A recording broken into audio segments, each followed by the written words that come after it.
waiting for this. Went to go see Kong Skull Island, and it definitely delivers. Yeah, with this and Logan as kind of the 1-2 combo punch there for the past 2 weeks, summer has officially started in March, definitely. I mean, this is everything I've kind of wanted in a King Kong movie for a while. I remember watching the original, and I enjoy it for what it is. You know, it's extremely dated, and, you know, the effects are very, very, very, very kind of low budget, or at least what we consider to be low budget effects for this time. But you got to admire the inventiveness at the time. And without that type of movie, without those effects, you don't get to have a movie like Kong Skull Island. So you get to appreciate its place in history as being one of the most innovative, not just effects-driven movies, but also one of the most innovative monster movies. And I remember watching the 76 King Kong with Jessica Lange and Jeff Bridges, and I remember liking it quite a bit. Even though I know a lot of people don't consider it to be that good, I never really had a problem with it, just because, again, something about those effects still kind of work for me. Even though, yeah, those effects are extremely dated as well, it works well. That whole kind of, it may seem a little too long in the tooth, perhaps, which is another advantage of this type of film, but I didn't really have a problem with 76 Kong. I remember liking King Kong Lives when I was like 5, I think. So, yeah, I definitely went back and rewatched it when I was older and going like, God, this is garbage. But I remember when I was a little kid, at least, being wowed enough by what was taking place creature-wise in that movie. Just images of like a giant Kong defibrillator heart and things like that come to mind. But, nah, I mean, yeah, it's not a good movie at all. In any sense of the word, effects-wise, story-wise, acting-wise, but, you know, I was 5 years old, I didn't know any better. And then came Peter Jackson's King Kong in 2005, which I have mixed feelings about. I can appreciate the spectacle of it, the scope of it.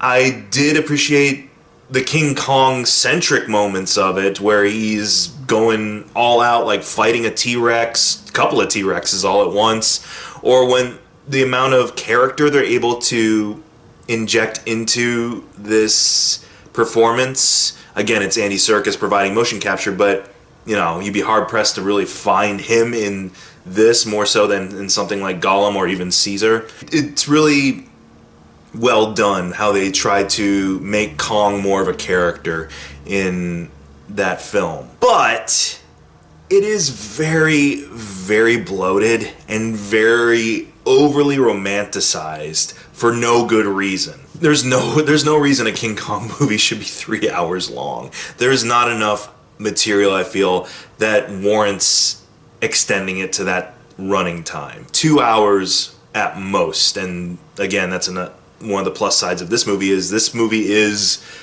about 2 hours, but you never feel the length of it. It clips along really well. It's got a good pace to it. It has quieter moments, certainly, but it doesn't forget that it is a monster movie and that it needs some high-octane fights and all this exotic imagery taking place. It never loses sight of that, whereas with 2005's King Kong, it falls so in love with its supporting characters, its human characters, which, even though they're being portrayed by good actors, honestly, they're really not that interesting in the movie.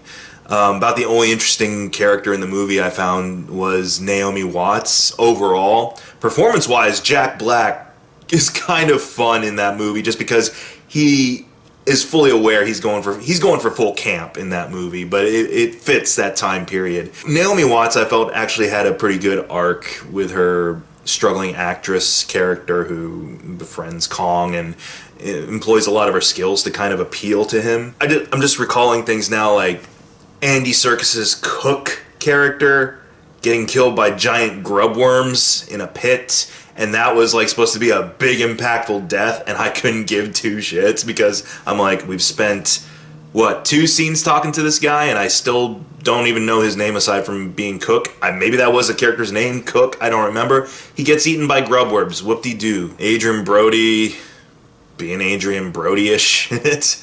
And I think my favorite commentary on the 2005 Peter Jackson Kong, and this is going to be the end of it before I move on to what's so great about Kong Skull Island.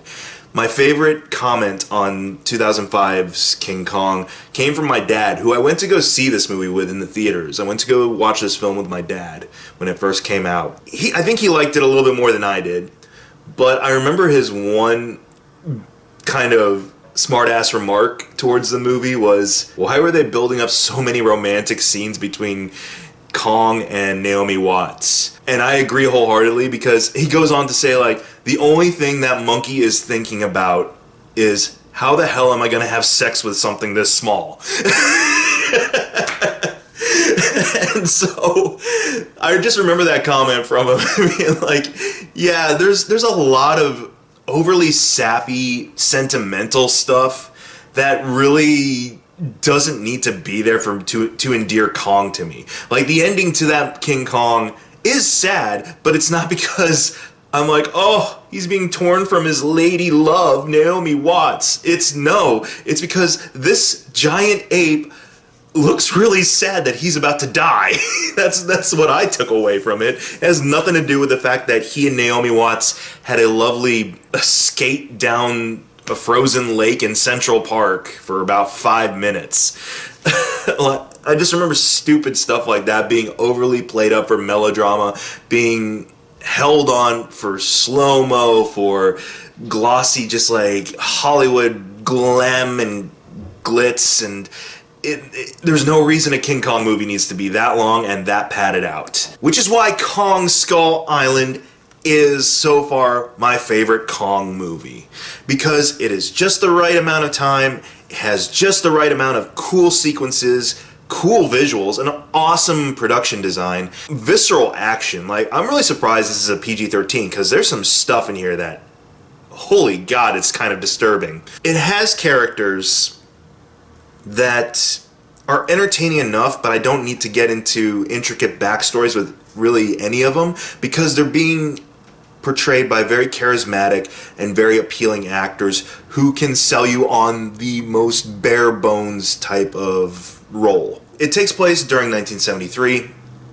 where there's this expedition being carried out by this Monarch Corporation, which is going to be, I think, the interconnecting thread between all of these monster movies that are coming out, because this is going to share, King Kong's going to come back, probably with his own sequel, and then he's actually going to be in a either team-up or versus movie with Godzilla, and there's allusions to Rodan and King Ghidorah and Mothra. Sorry, spoilers. You should know this already, because they've been announcing since 2014's Godzilla that this was the plan, that they're going to team up all of these famous monsters to do battle with each other or fight a bigger menace or whatever. So that's the plan, is they're going to bring back Godzilla from the 2014 movie, and they're going to introduce a new version of Rodan, a new version of Mothra, and from the looks of a certain picture like King Ghidorah, it looks to be... That'd be awesome if King Ghidorah becomes like the big bad, because I always liked that monster in particular. And then Kong's going to be thrown into the mix as well. So it's going to be like Monster Avengers, essentially. The interconnecting thread, I feel, in all these movies, the shield, if you will, of the Monsterverse that they're building, is this Monarch Corporation. And this group funds this expedition to go to Skull Island to basically find out what's going on with Kong. Like, to seek out Kong. They know something big is there. They try to, coax him out of hiding using like seismic charges they drop on the island to really just disturb the terrain, essentially, and that plays into the larger plot of Kong's role on the island. They use this squad from Nam, because the war's come to a close. They use this squad led by Samuel L. Jackson to serve as their muscle, essentially. And you've seen in the trailer, shit goes south real fast. Kong ends up, swatting down helicopters left and right. They're stranded on the island.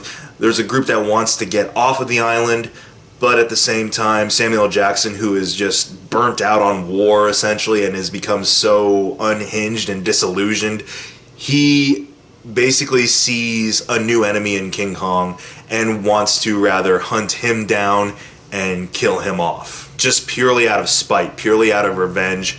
There's an awesome slow-mo sequence in this film when Kong first attacks them, and Samuel Jackson's copter has crashed down on the island at this point, and he's just looking up with pure seething rage at Kong through the flames as people are running, you know, in a frenzy away from him. Kong and him like meet in a gaze, and Samuel Jackson stares this gigantic ape down, and that's all you need. I don't need to know the intricacies of his background, why he's become so disillusioned with his role, why he's so hell-bent on killing Kong. He explains it well enough in the story, and it's just because it's Samuel L. Jackson in this very bare-bones role, but who is delivering the shit out of the emotional intensity that's supposed to be there for this type of character, that I'm fully engaged. I know kind of the trajectory of this type of character. I know he's going to get his comeuppance at some point in the film. I didn't care because I was very much along for the ride with these characters. I got what Samuel Jackson's Colonel is all about. I actually understood a little bit of why he goes off the rails pretty quick. I kind of get that in the fog of war type feel. That's kind of all around for a majority of the cast. There's a lot of really memorable bit parts in this film that work well to serve the story, even though you'll probably walk out of this movie going like, what was the name of John C. Reilly's character? All you really have to take away from that is that John C. Reilly's character is entertaining. He has been there since World War II on the island, stranded. He befriends the tribes that are on the island there, learns to adapt, has been building a boat for a long while. He actually has a really kind of cool character arc that has a good emotional payoff. I wasn't gonna lie, I've become a little weepy in recent years towards wrapping up character storylines in movies. Last week with Logan brought me to full-on tears. The ending to his character arc in this that plays at the beginning of the credits too, it got me a little bit, because it's kind of mentioned in the throwaway line, and I knew it was coming back. I knew there was going to be this full circle thing when he mentions this one aspect about his life before the war. I knew it was going to have some kind of payoff, but even when it happened, it worked well, because John C. Reilly is a very likable persona in this story. He gets a lot of laughs that are well warranted. It's not unintentionally funny at all. Like, he is intentionally supposed to be breaking some of the tension in this film. John Goodman, I'll admit, I was disappointed to see him go. Again, spoilers. You expect casualties in a Kong movie. John Goodman hangs about for about the first half of the movie, and then is kind of unceremoniously dispatched. And I didn't see it coming, and when it did come, I was like, oh, well, nice knowing you, John. Because I honestly got what he was about in the scenes where he has to kind of explain his motivations or give a story as to why he's on this mission, essentially. Like, he has a great scene with Samuel Jackson. It's brief, but it lays out everything about what he's doing there, what this Monarch company is doing, financing these missions all around the globe to find these unidentified terrestrial, threats. It's really well handled because it's John Goodman in this role. If it was anyone else kind of delivering your basic delivery, like almost sci-fi movie style delivery, I probably wouldn't care so much, and I'd be checking my watch saying, like, when can we get to the next Kong battle? But because you're able to get really captivating actors in these supporting roles, it's really more of an ensemble piece. They all do really well with what they're given. About the only person I thought was not as compelling was Tom Hiddleston as this tracker they hire for the expedition, and that's mainly because it's nothing against Tom Hiddleston at all. He's doing the best he can with this bare bones character, but out of all of the characters, that stereotypical kind of enigmatic lead who's who's a real badass but it seems haunted by something, you never get into what that is with him so much. He's just kind of conflicted at times. He waffles between getting off the island and supporting Samuel L. Jackson. And it's never really established why he should be waffling between those decisions. And he eventually has that full hero spin at the end there where he's like, no, we got to help Kong. And that's fine, and he's doing a good job with it, but it's not as interesting, let's say, as something like John C. Reilly's character, who has been there since the 40s, who crashed there with a Japanese pilot, and at first they were at each other's throats, and this is like the very opening of the film. And I kind of knew where that was going, but, you know, it opens with like a younger guy playing young John C. Reilly and this Japanese pilot fighting, and then Kong interrupts them. And they lived on the island for several years, teamed up together to build this boat. He's got the guy's katana and all of his keepsakes in memoriam of him, because the guy apparently got killed by these giant lizards he calls skull crushers that live on the island.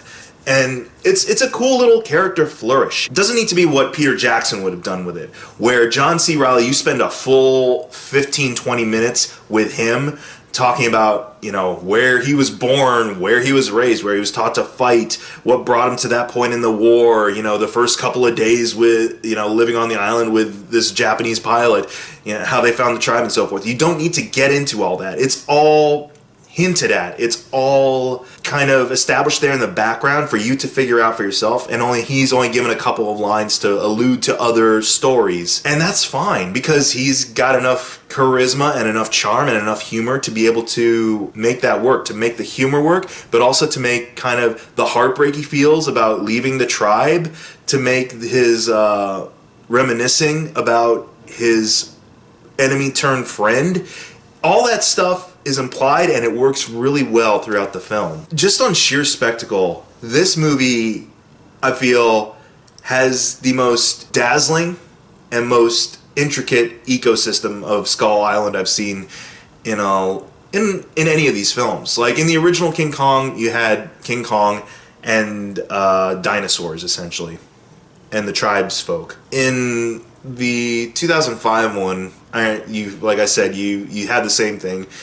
Dinosaurs, giant bugs, tribesmen folk. Here, I don't know, I bought the ecosystem on this Skull Island more so than I ever did in any of the previous Kong movies, because they do attempt to kind of explain why this ecosystem is the way it is. Well, Kong, honestly, it seems like the most, I don't know, the biggest stretch of believability in this film. Bear with me, because everything else, all the other creatures on this island, kind of makes sense in the grand scheme of things. If you had this island of species that grew to massive proportions, cut off from all other ecosystems that were forced to kind of grow and adapt in their own way, yeah, they would kind of look like some of these critters. Like, you have the lizards that they only have like 2 main forearms and a tail, and that's it. They look cool, if not a little bit like the dewbacks from Star Wars, except amped up to the extreme. Giant insects